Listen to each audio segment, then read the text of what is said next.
ಸ್ವಾಗತ. ಗುರುಭ್ಯೋ ನಮಃ. ಸಚ್ಚಾಸ್ತ್ರೋದಿತ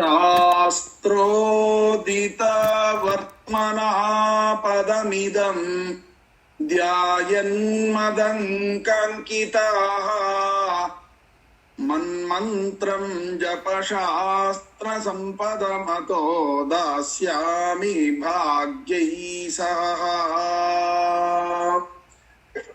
ತತ್ವಾನ್ಯಪಿ ಬೋಧಯಾಮಿ ತದನು ಪ್ರಾಪ್ಯೋ ಮದಂಗ್ರಿರ್ಭವೇತ್ ಇತ್ಯಾಘೋಷಯತೀವ ಯಃ ಕರಚಯೈಃ ತಂ ವಾಜೀವಕ್ತ್ರಂ ಭಜೇ. ಅಸ್ಮದ್ಗುರು ಸಮಾರಂಭಾಂ ಟೀಕಾಕೃತ್ಪಾದಮಧ್ಯಗಾಂ ಶ್ರೀಮದಾಚಾರ್ಯ ಪರ್ಯಂತಾಂ ವಂದೇ ಗುರು ಪರಂಪರಾಂ. ಹರೇ ಶ್ರೀನಿವಾಸ. ಗುರು ರಾಘವೇಂದ್ರ. ಶ್ರವಣ ಮಾಡುವಂತಹ ಎಲ್ಲ ಆಧ್ಯಾತ್ಮ ಬಂಧುಗಳಿಗೂ ಕೂಡ ಶಿರಸಾಷ್ಟಾಂಗ ನಮಸ್ಕಾರಗಳನ್ನು ಮಾಡುತ್ತಾ, ಇವತ್ತಿನ ಶ್ರೀನಿವಾಸ ಕಲ್ಯಾಣದಲ್ಲಿ ಬ್ರಹ್ಮರುದ್ರಾದಿ ವಂದ್ಯಂ ತ್ವಾಂ ಭಜೆ ವೆಂಕಟನಾಯಕಂ ನಿವಾರಯಿಸ್ವ ಅನಿಷ್ಟಾನಿ ಸಾಧಯೇಷ್ಟಾನಿ ಮಾಧವ ಅನ್ನುವಂತಹ ಮಾತಿನಿಂದ ಪ್ರಾರಂಭಿಸುವುದಾದರೆ, ನಿನ್ನೆ ದಿವಸ ಭಗವಂತ ಹೇಳಿದ ಮನ್ಮಾಯೆಯ ಮೋಹಿತ ಸಾ ಭವಿಷ್ಯತಿ ನ ಸಂಶಯ, ನನ್ನ ಮಾಯೆಯಿಂದ ಅವಳು ಬಂಧಿತಳಾಗುತ್ತಾಳೆ ಅಂತ ಸೂರ್ಯನನ್ನ ಕೊಟ್ಟು ಕಳಿಸಿದ. ಅಂತಹ ಸೂರ್ಯ ಹೋಗಿ ಆ ಮಹಾತಾಯಿಯನ್ನ ಬೇಡಿಕೊಂಡಾಗ ಓಡೋಡಿ ಬಂದ್ಲು. ಯಾಕೆ ಓಡೋಡಿ ಬಂದ್ಲು? ಸೂರ್ಯ ಲಕ್ಷ್ಮಿಯನ್ನ ಮೋಹಗೊಳಿಸಿದ ಅಂತ ಅರ್ಥ ಅಲ್ಲ. ಅಂದ್ರೆ ಸೂರ್ಯನ ಮಾತಿಗೆ ಲಕ್ಷ್ಮಿ ಮೋಸ ಹೋದಳು ಅಂತ ಅರ್ಥ ಅಲ್ಲ. ಮತ್ತೆ ಏನು? ನಾನು ಮಾಯ, ಅವನು ವಾಸುದೇವ. ವಾಸುದೇವ ಮಾಯ ಒಟ್ಟಿಗಿದ್ರೆ ಮಾತ್ರ ನಿಮಗೆಲ್ಲ ಮೋಕ್ಷ. ನಾವಿಬ್ರು ಒಟ್ಟಿಗಿಲ್ಲದಿದ್ದರೆ ನಿಮ್ಗೆ ಯಾರಿಗೂ ಮೋಕ್ಷ ಸಿಗೋದಿಲ್ಲ ಅನ್ನುವ ತತ್ವವನ್ನ ಸೂರ್ಯನ ಮುಖಾಂತರ, ಯಾಕೆ ಇಡೀ ಜಗತ್ತಿಗೆ ಬೆಳಕನ್ನ ಕೊಡತಕ್ಕಂಥ ಮಹಾಸ್ವಾಮಿ ಸೂರ್ಯ, ಅವನ ಮುಖಾಂತರ ತಿಳಿಸಿದ ಅಂದ್ರೆ ಇಡೀ ಜಗತ್ತಿಗೆ ಈ ತತ್ವಜ್ಞಾನವನ್ನ ಪ್ರಸಾರ ಮಾಡಿದಳು ಅಂತ ಅಭಿಪ್ರಾಯ ಹೊರತು ನಮ್ಮ ಅಮ್ಮನಿಗೆ, ಆ ತಾಯಿಗೆ ಯಾವತ್ತೂ ಅಜ್ಞಾನ ಇಲ್ಲ ಎಂಬತಕ್ಕಂತ ತತ್ವವನ್ನು ನಾವಿಲ್ಲಿ ತಿಳ್ಕೊಳ್ಬೇಕು ಅಂತ ವ್ಯಾಖ್ಯಾನಕಾರರು ಅಭಿಪ್ರಾಯ ಪಡ್ತಾರೆ. ಅದಾದ ಮೇಲೆ ನಿನ್ನೆ ದಿವಸ ಹೇಳಿದ ಹಾಗೆ ಬಂದವಳೆ ಸೀದಾ ಚಂಪಕಾ ಪುಷ್ಪ ನಿಚಯಂ ವಿಕೀರ್ಯ ಪದ ಪಂಕಜೆ, ಆ ಪರಮಾತ್ಮನ ಪಾದದಲ್ಲಿ ಚಂಪಕ ಪುಷ್ಪವನ್ನ ಅಂದರೆ ಸಂಪಿಗೆ ಹೂವನ್ನ ಪಾದಕ್ಕೆ ಹಾಕಿದಳು ಅಂತ. ಇದರ ಅಭಿಪ್ರಾಯ ಚಂಪಕ ಅಂತನ್ನುವ ಶಬ್ದಕ್ಕೆ ಹೇಗೆ, ಯಾಕೆ ಅಂತಂದ್ರೆ ಆ ಶ್ರೀನಿವಾಸ ಹೇಗೆ ಬಂದ? ಬ್ರಹ್ಮದೇವರ ಮೇಲೆ ಬ್ರಹ್ಮದೇವರ ಹೆಗಲಿಗೆ ಬಲಗೈಯನ್ನು ಹಾಕಿಕೊಂಡು, ಆಮೇಲೆ ರುದ್ರದೇವರ ಹೆಗಲ ಮೇಲೆ ಎಡಗೈಯನ್ನು ಹಾಕಿಕೊಂಡು ಅಯ್ಯೋ ಅಪ್ಪ ಅಂತನ್ನುವ ಹಾಗೆ ಕಷ್ಟಪಡುವಂತೆ ಬಂದ ಅಂತ ನಿನ್ನೆ ದಿವಸ ವರ್ಣನೆ ಮಾಡಿದ್ರು. ಆವಾಗ ಅಲ್ಲಿ ಹೇಳ್ತಾರೆ, ಅದನ್ನ ನೋಡಿ ಈ ಮಹಾತಾಯಿ ಚಂಪಕ ಪುಷ್ಪವನ್ನ ಹಾಕಿದಳಂತೆ. ಚಂಪಕ ಪುಷ್ಪ ಅಂದ್ರೆ ಏನು ಅಂತ ಪ್ರಶ್ನೆ ಬಂತು. ಆಗ ವ್ಯಾಖ್ಯಾನಕಾರರು ಕೊಟ್ರು, ಚಂಪಕ ಅಂತ 3 ಅಕ್ಷರ ಇದೆ, ಚ ಪಂಕ ಅಂತ. ಪ ಅಂದ್ರೆ ಏನು ಅಂದ್ರೆ ಪಶುಪತಿ ಅಂತ ಅರ್ಥ. ಪಶುಪತಿ ಯಾರು? ರುದ್ರದೇವರು. ಅವರ ಹೆಗಲ ಮೇಲೆ ಕೈ ಹಾಕೊಂಡಿದ್ದೀನಿ ಅಂದ ಮಾತ್ರಕ್ಕೇನೆ ಅವರ ಸಹಾಯವನ್ನ ನಾನು ತೆಗೆದುಕೊಳ್ತೇನೆ ಅಂತ ಅರ್ಥ ಅಲ್ಲ ಅಂತ. ಕ ಅಂತಂದ್ರೆ ಯಾರು? ಬ್ರಹ್ಮದೇವರು ಅಂತ. ಪ ಅಂದ್ರೆ ಪಶುಪತಿ, ಕ ಅಂದ್ರೆ ಬ್ರಹ್ಮದೇವರು. ಇವರಿಬ್ಬರ ಹೆಗಲ ಮೇಲೆ ಕೈ ಹಾಕಿಕೊಂಡಿದ್ದೀನಲ್ಲ. ಚಂ ಅಂದ್ರೆ ಏನರ್ಥ ಗೊತ್ತಾ? ಒಳಗಡೆ ಇರೋದು ಅಂತ ಅರ್ಥ. ಯಾರ ಒಳಗಡೆ ಇರೋದು? ಪಶುಪತಿಯ ಒಳಗಡೆ. ಕ ಅಂತಂದ್ರೆ ರುದ್ರದೇವರ ಒಳಗಿರುವ ನಾನು ಅಂತ ಅರ್ಥ. ಅದನ್ನೇ ಧರ್ಮಶಾಸ್ತ್ರದ ಮಾತನ್ನು ತೆಗೆದುಕೊಳ್ಬೇಕು. ಬ್ರಹ್ಮಣಿ ಬ್ರಹ್ಮರೂಪೋಸೌ ಶಿವರೂಪಿ ಶಿವೇ ಸ್ಥಿತ.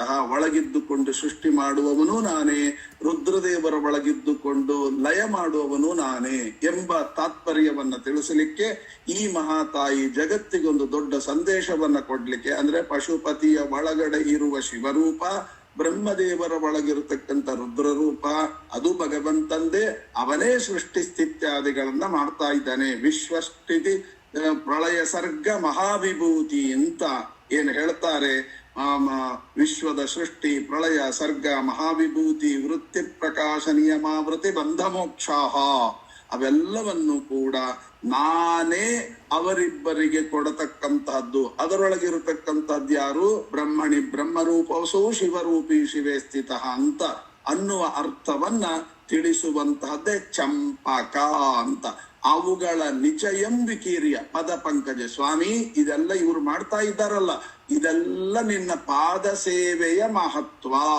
ನಿನ್ನ ಪಾದಾರಾಧನೆಯನ್ನ ಮಾಡಿದ್ದರಿಂದ ಅವರಿಗೆ ಲಭಿಸಿದ ಮಹಾಪುಣ್ಯ ಅಂತನ್ನೋದನ್ನ ಅವಳು ತಿಳಿಸಿದ್ದಾಳೆ. ಒಂದರ್ಥ.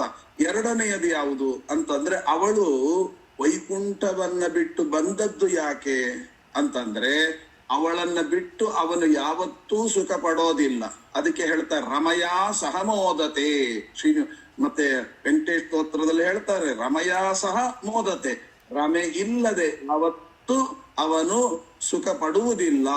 ಆದ್ರಿಂದ ರಮೆಯ ಜೊತೆಗೆ ಮಾಡೋದರಿಂದ ಇಲ್ಲಿ ಬಂದಿದ್ದಾಳೆ, ಈಗ ಸುಖ ಆಯಿತು ಅಂತ ಅರ್ಥ ಅಲ್ಲ. ಯಾವತ್ತೂ ಅವನು ಸುಖನಾಗಿ ಇರ್ತಾನೆ, ಆನಂದ ಪೂರ್ಣ.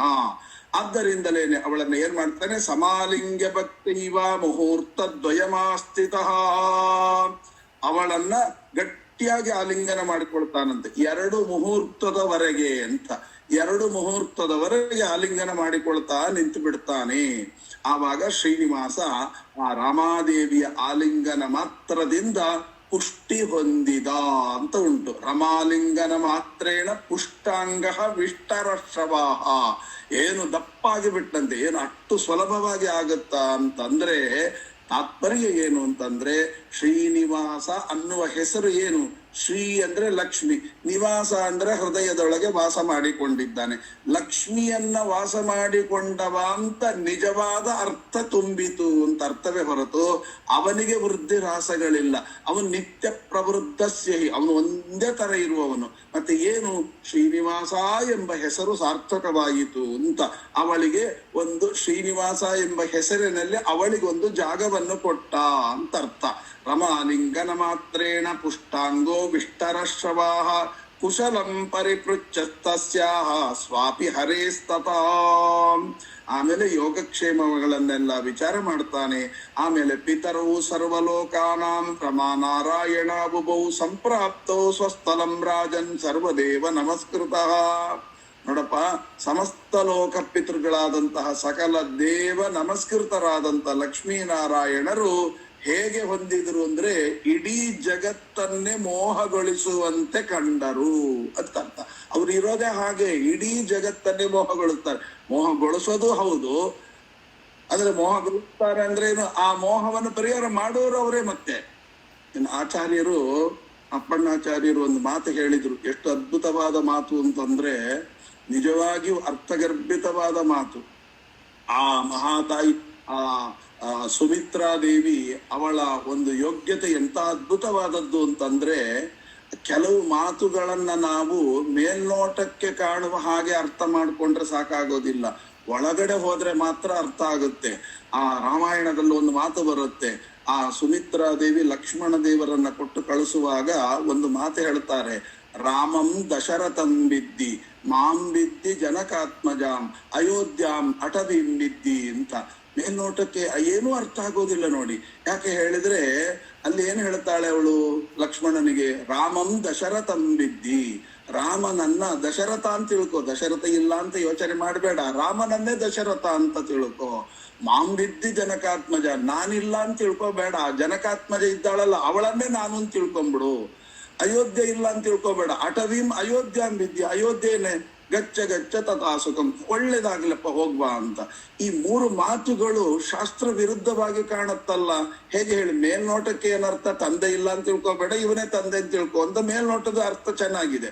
ಆದ್ರೆ ಸ್ವಲ್ಪ ಒಳಗಡೆ ಹೋದಾಗ, ಯಾಕೆ ಹೇಳಿದ್ರೆ ದಶರಥ ಜೀವ, ರಾಮ ಹರಿ ಸಾಕ್ಷಾತ್ ಸರ್ವೋತ್ತಮ. ಈ ಜೀವ ಮತ್ತು ಪರಮಾತ್ಮ ಒಂದೇನಾ? ನಮ್ಮ ಸಿದ್ಧಾಂತವೇ ಬಿದ್ದು ಹೋಯ್ತು. ಏನು ಅಂತ? ಜೀವ ಬೇರೆ, ಪರಮಾತ್ಮ ಬೇರೆ ಅಂತ. ಮತ್ತೆ ಸುಮಿತ್ರಾದೇವಿ ಹೇಳ್ತಾಳೆ ರಾಮಂ ದಶರಥಂ ವಿದ್ದಿ ಅಂತ, ರಾಮನನ್ನ ದಶರಥ ಅಂತ ತಿಳ್ಕೊ ಅಂತ. ಹಾಗಾದ್ರೆ ಜೀವ ಮತ್ತು ಪರಮಾತ್ಮ ಒಂದೇ ಅಂತ ಹೇಳಿದಾಗ ಆಯ್ತಲ್ಲ, ಸಿದ್ಧಾಂತವೇ ಬಿದ್ದೋಯ್ತಲ್ಲ ಅಂದ್ರೆ. ಅದಕ್ಕೆ ವ್ಯಾಖ್ಯಾನಕಾರರು ಬರೀತಾರೆ, ಹಾಗಲ್ಲ, ರಾಮಂ ದಶರಥಂ ವಿದ್ಯೆ ಅಂದ್ರೆ, ದಶ ಅಂದ್ರೆ 10 ಇಂದ್ರಿಯಗಳಿಂದ ಕೂಡಿದ ಈ ಶರೀರ ರಥ, ಈ ಶರೀರದ ಒಳಗೆ ಸಂಪೂರ್ಣ ವ್ಯಾಪ್ತನಾಗಿ ನಿಂತು ವ್ಯಾಪಾರ ಮಾಡಿಸುವ ಆ ಬಿಂಬರೂಪರಾದ ಭಗವಂತನೇ ರಾಮಂ ವಿದ್ಧಿ. ರಾಮ ಅಂತ ತಿಳ್ಕೊ, ಹೊರತು ಅವನನ್ನು ಯಾರೋ ಅಂತ ತಿಳ್ಕೊಬೇಡ, ನಿಮ್ಮ ಅಣ್ಣ ಅಂತ ತಿಳ್ಕೊಬೇಡ, ಸಾಮಾನ್ಯ ಒಬ್ಬ ಮನುಷ್ಯ ಅಂತ ತಿಳ್ಕೊಬೇಡ, ಅಯೋಧ್ಯಾಧಿಪತಿ ಅಂತ ತಿಳ್ಕೊಬೇಡ. ಈ ನಿನ್ನ ಶರೀರದ ಒಳಗಡೆ 10 ಇಂದ್ರಿಯಗಳಿಂದ ಕೂಡಿದ ಶರೀರದ ವ್ಯಾಪ್ತರಾದ ಬಿಂಬರೂಪನಾದ ಪರಮಾತ್ಮನೇ ಅವನು. ಆ ಬಿಂಬನ ಹುಡುಕಲಿಕ್ಕೋಸ್ಕರ ಆ ನೀನು ಅರಣ್ಯದೊಳಗೆ ಹೋದಾಗ ರಾಮ ರಾಮ ರಾಮ ಅಂತ ಸಾವಿರಾರು ಜನ ಋಷಿ ಮುನಿಗಳು ತಪಸ್ ಮಾಡ್ತಾ ಕಾಯ್ತಾ ಇರ್ತಾರೆ ರಾಮನ ದರ್ಶನಕ್ಕಾಗಿ.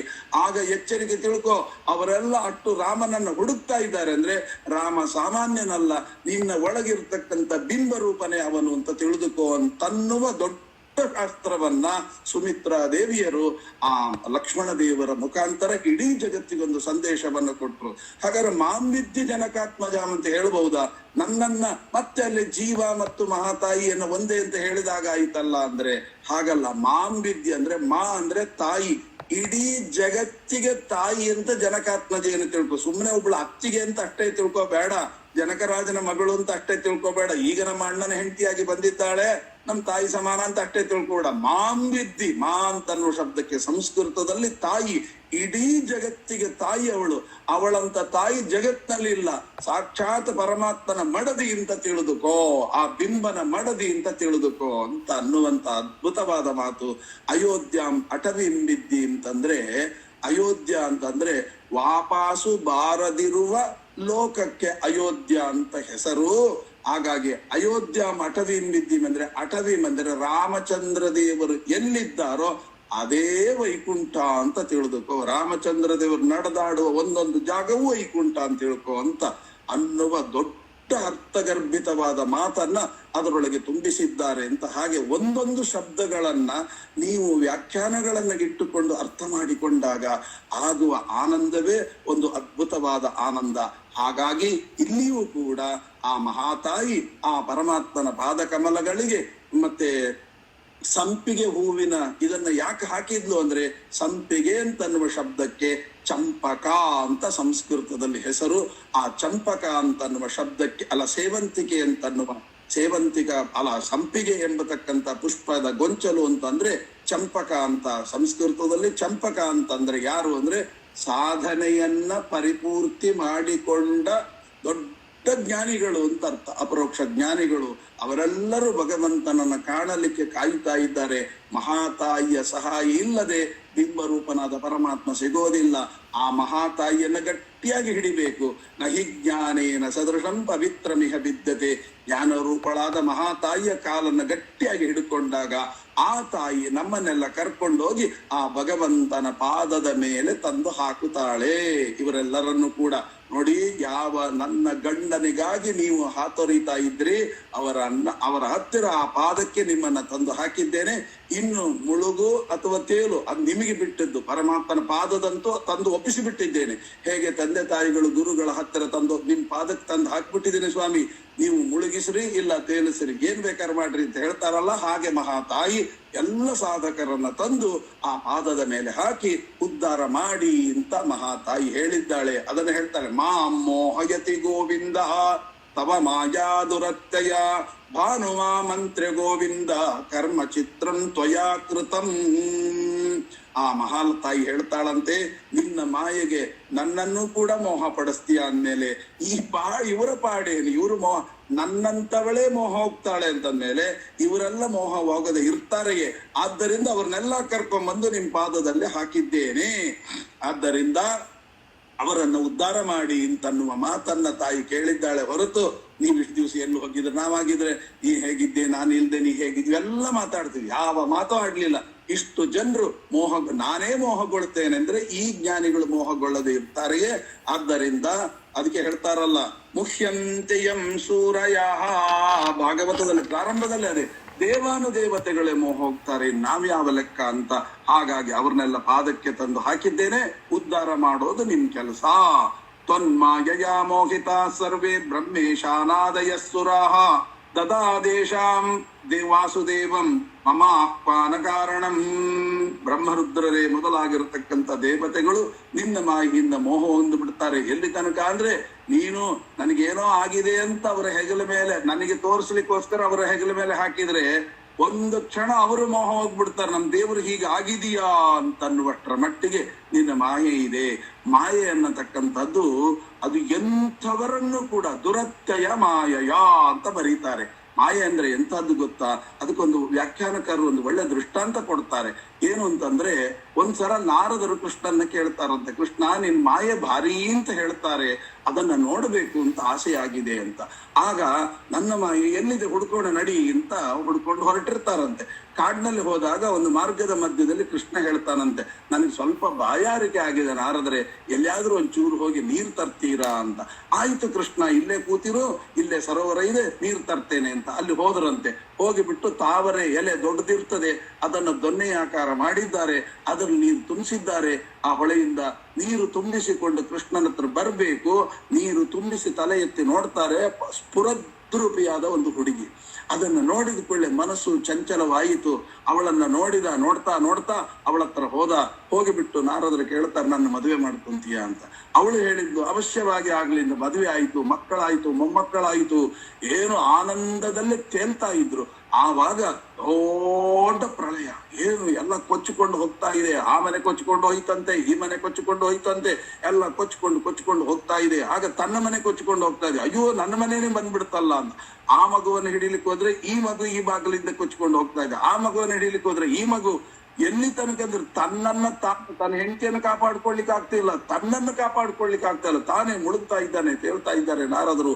ಕೊನೆಗೊಂದು ಯಾವುದೋ ಒಂದು ಮರದ ಕೊಡ್ಡು ಸಿಕ್ಕಿದೆ, ಅದ್ರ ಮೇಲೆ ಕೂತ್ಕೊಂಡಿದ್ದಾರೆ. ಆಗ ಎಚ್ಚರ ಆಗಿದೆ, ನೋಡ್ತಾರೆ ಆ ಮರದ ಕೊಡ್ಡಿನ ಮೇಲೆ, ಅಬ್ಬಾ, ಮಕ್ಕಳು ಹೋದ್ರು, ಮೊಮ್ಮಕ್ಕಳು ಹೋದ್ರು, ಎಲ್ಲ ಹೊಟ್ಟೋಯ್ತಲ್ಲ, ಎಲ್ಲ ನಾನು ಒಬ್ಬನು ಹೇಗೆ ಉಳಿದೆ ಅಂತ ಆ ಮರದ ಕೊಡ್ಡಿನ ಮೇಲೆ ತೇಲಿಕೊಂಡು ನದಿಯಲ್ಲಿ ತೇಲಿ ಬರ್ತಾ ಇದ್ದಾರೆ. ಆಗ ಎದುರಿಗೆ ಕೃಷ್ಣ ಕಾಣ್ತಾನೆ. ಏನ್ ನಾರದರೆ, ಬಾಯಾರಿಕೆ ಆಗಿದೆ, ನೀರು ತಗೊಂಬನ್ನಿ ಅಂದ್ರೆ, ಎಷ್ಟೊತ್ತಾಯ್ತು, ನಾನು ಅದಕ್ಕೆ ನೀವ್ ಎಲ್ಲಿ ಹೋದ್ರೋ ಏನಾಯ್ತೋ ಅಂತ ಹುಡ್ಕೊಂಡು ಬಂದೆ. ಎಷ್ಟೊತ್ತಾಯ್ತು? ಅರ್ಧ ಗಂಟೆ ಆಯ್ತು ಅಂದ್ರು. ಸ್ವಾಮಿ, ಅರ್ಧ ಗಂಟೆಯಲ್ಲಿ ಇಷ್ಟೆಲ್ಲ ತೋರಿಸಿ ಬಿಟ್ಟಿಯ, ಮಕ್ಕಳು, ಮೊಮ್ಮಕ್ಕಳು, ಮರಿಮೊಮ್ಮಕ್ಕಳು, ಅವರು, ಪ್ರಳಯ ಎಲ್ಲ ಆಗೋಯ್ತಲ್ಲ. ಈಗ ನಾನು ಕೇಳಿದ ಪ್ರಶ್ನೆಗೆ ಉತ್ತರ ಸಿಕ್ತು. ಮಾಯಾ ಅಂದ್ರೆ ಏನು ಅಂದರೆ ಈಗ ಅರ್ಥ ಆಯ್ತು ಸ್ವಾಮಿ, ಎಂತ ಅದ್ಭುತವಾದ ಮಾಯ. ಒಂದು ಕ್ಷಣ ಮಾತ್ರದಲ್ಲಿ ಸಕಲವನ್ನು ತೋರಿಸುವಂತಹ ಸಾಮರ್ಥ್ಯ ಆ ಮಾಯೆಯಲ್ಲಿ ಅಡಗಿದೆ. ದುರತ್ಯಯ ಮಾಯಯ, ಅದರೊಳಗೆ ಸಿಕ್ಕಾಕೊಂಡವನು ಹೊರಗೆ ಬರೋದು ಕಷ್ಟ. ಯಾವಾಗ ಅವನ ಅನುಗ್ರಹ ಇದ್ರೆ ಮಾತ್ರ ಆ ಮಾಯಿಂದ ಹೊರಗೆ ಬರ್ಬೋದು. ಅಂದ್ರೆ ಇನ್ನು ಈ ಸಂಸಾರ ಎಷ್ಟು ದೊಡ್ಡದು, ಈ ಸಂಸಾರದೊಳಗೆ ಸಿಕ್ಕಾಕೊಂಡವನು ಹೊರಗೆ ಬರೋದೇ ಕಷ್ಟ. ನೀವು ನೋಡಿಬೇಕಾದ್ರೆ ಆಚಾರ್ಯ ಯಾಕ್ರೆ ಉಪನ್ಯಾಸಕ್ಕೆ ಬರ್ಲಿಲ್ಲ ಅಂತ ಕೇಳಿ ಏನ್ ಹೇಳ್ತಾರೆ ಗೊತ್ತಾ? ಅಯ್ಯೋ, ಮಕ್ಕಳು ಇನ್ನು ಚಿಕ್ಕವ್ರಿ ಅಂತ. ಆ ಮಕ್ಕಳು ದೊಡ್ಡವರಾದ್ಮೇಲೆ ಮೊಮ್ಮಕ್ಕಳನ್ನ ಸ್ಕೂಲಿಗೆ ಕರ್ಕೊಂಡು ಹೋಗ್ಬೇಕ್ರಿ, ಅವ್ರನ್ನ ಕರ್ಕೊಂಡ್ ಬರ್ಬೇಕ್ರಿ, ಅವ್ರನ್ನ ಸ್ನಾನ ಮಾಡಿಸ್ಬೇಕು, ಬಟ್ಟೆ ಹಾಕ್ಬೇಕು, ತಿಂಡಿ ತಿನ್ಸ್ಬೇಕು. ಕೊನೆ ತನಕ ಮುಗಿಯೋದಿಲ್ಲ. ಮೊಮ್ಮಕ್ಕಳಾಯ್ತು, ಮರಿ ಮೊಮ್ಮಕ್ಕಳದು ಇವನೇ ಮಾಡ್ಬೇಕಲ್ಲ. ಮಾಡೋದ್ರೊಳಗೆ ಆಯುಷ್ಯನೇ ಮುಗಿದು ಹೋಗುತ್ತೆ. ಅಂಗಂ ಗಲಿತಂ ಫಲಿತಂ ದಶನ ವಿಹೀನಂ ವೃದ್ಧೋ ಯಾತಿ ತದಪಿನ ಮುಂಚತ್ಯಾಸಾ ಪಿಂಡಂ. ಏನ್ ಅದ್ಭುತವಾದ ಮಾತು. ಹಣ್ಣಾದ್ರೂ ಆಸೆ ಮಾತ್ರ ಹೋಗೋದಿಲ್ಲ. ನಾನು ಮಕ್ಕಳು ನೋಡ್ಕೋಬೇಕು, ಕರ್ಕೊಂಡು ಹೋಗ್ಬೇಕು, ಎಲ್ಲ ನನ್ನಿಂದೆ ಅಹಂಕಾರಗಳು ಬೆಳೀತಾ ಇರ್ತದೆ. ಯಾವತ್ತಿಗೂ ಕೂಡ ಒಂದು ಹೇಳ್ತೇನೆ ಕೇಳಿ, ಸಾಧನೆ ಮಾಡ್ಲಿಕ್ಕೆ ಸಮಯ ಇಲ್ಲ ಅಂತ ಹೇಳುವವರಿಗೆ ಶಾಸ್ತ್ರ ಹೇಳತಕ್ಕಂತ ಮಾತು ಅದ್ಭುತವಾದ ಮಾತು. ಶಾಸ್ತ್ರ ನೋಡಿ, ಸಾಧನೆ ಮಾಡಿಕೊಂಡವರಿಗೂ ದಿನಕ್ಕೆ 24 ಗಂಟೆ, ಸಾಧನೆ ಮಾಡದಿದ್ದಂತ ನಮ್ಮಂತವರಿಗೆ 24 ಗಂಟೆ. ಯಾವತ್ತಿಗೂ ಕೂಡ 1 ಗಂಟೆ ಜಾಸ್ತಿ ಇತ್ತು ಸಾಧನೆ ಮಾಡ್ಕೊಳ್ಳಿ ಅಂತ ದೇವ್ರು ಕೊಡೋಲ್ಲ. ಕೊಟ್ಟ ಸಮಯದಲ್ಲಿ ನಾವು ಹೆಂಗ್ ಸಾಧನೆ ಮಾಡ್ಕೋತೀವಿ ಅಂತ ಅನ್ನೋದು ಪ್ರಧಾನವಾಗ್ತದೆಯೇ ಹೊರತು, ನಿಮಗೆ ದೇವರು ಕೊಟ್ಟ ಸಮಯವನ್ನ ನೀವು ಹೇಗೆ ಬಳಸ್ಕೊಂತೀರಿ ಅನ್ನೋದ್ರ ಮೇಲೆ ಲೆಕ್ಕಾಚಾರ ಬರ್ತದೆ ಹೊರತು, ಅದು ಇರೋದೇ ಸಂಸಾರ ನಿತ್ಯತಾಪ. ಆದರೆ ಅದರೊಳಗೆ ನೀವೇನು ಸಾಧನೆಗಾಗಿ ಸಮಯವನ್ನ ನಿಗದಿಪಡಿಸಿಕೊಳ್ತೀರಿ, ಅದು ನಿಮ್ಮ ಬುದ್ಧಿವಂತಿಕೆ. ಅದನ್ನ ಭಗವಂತನ ಹತ್ರ ತನ್ಮಾಯಯ ಮೋಹಿತ ಸರ್ವೇ ಬ್ರಹ್ಮೇಶಾನಾದಯ ಸುರಾಹ. ಆವಾಗ ಹೇಳ್ತಾರೆ, ವದಾದೇಶಂ ವಾಸುದೇವ. ಸ್ವಾಮಿ, ನಿನ್ನ ಮಾಯಿಂದ ನಾವು ಮೋಹಿತರಾಗಿದ್ದಾರೆ. ಈಗ ನಾನಿಲ್ಲಿ ಬಂದು ಏನ್ ಮಾಡ್ಬೇಕು ಹೇಳು. ನನಗೆ ಎಲ್ಲ ಬಂಧನಗಳು, ಯಾಕಂದ್ರೆ ಒಳಗಡೆ ಹೋದಾಗೆ ಬಂಧನಗಳೇ ಜಾಸ್ತಿ ಆಗುತ್ತೆ. ಈಗ ನಾನು ಬಂದ ಕರ್ತವ್ಯ ಏನು, ನಾನು ಏನ್ ಮಾಡ್ಬೇಕು ಅಷ್ಟು ಹೇಳಿಬಿಡು. ಸರಮಯ ವಚನಂ ಶ್ರುತ್ವ ಸಾಧ್ವೀಹ ರಮಾಪತೆ. ಏನ್ ಹೇಳ್ತಾನೆ ಶ್ರೀನಿವಾಸ, ತ್ವಯಾ ರಾಮಾವತಾರೇತು ಕಥಿತಂ ಸ್ಮರಭಾಮಿನಿ. ನೋಡಿ, ಮತ್ತೆ ನಾನು ಹಿಂಗ್ ಮದುವೆ ಮಾಡ್ಕೊಂತೀನಿ ಅಂತ ಹೇಳಿಲ್ಲ, ಮತ್ತೆ ಮದುವೆನಾ ಅಂತ ಇರ್ತಾರೆ ಅಂತ ನೀರೇ ಹೇಳಿದೆಯಲ್ಲ. ನಿನ್ನ ಮಾತು ನೋಡಿ, ಅಲ್ಲಿ ಮದುವೆ ಅನ್ನುವ ಮಾತೇ ಬರ್ತಿಲ್ಲ. ಏನ್ ಹೇಳ್ತಾರೆ,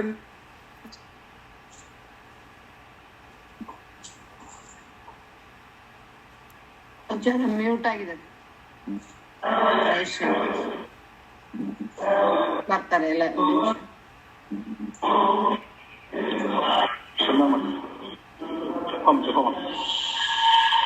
ರಾಮಾವತಾರದಲ್ಲಿ ಹೇಳಿದೆಯಲ್ಲ ಆ ಮಾತನ್ನ ಆಯ್ತು ಮುಗಿಸಿಬಿಡ್ತೀನಿ.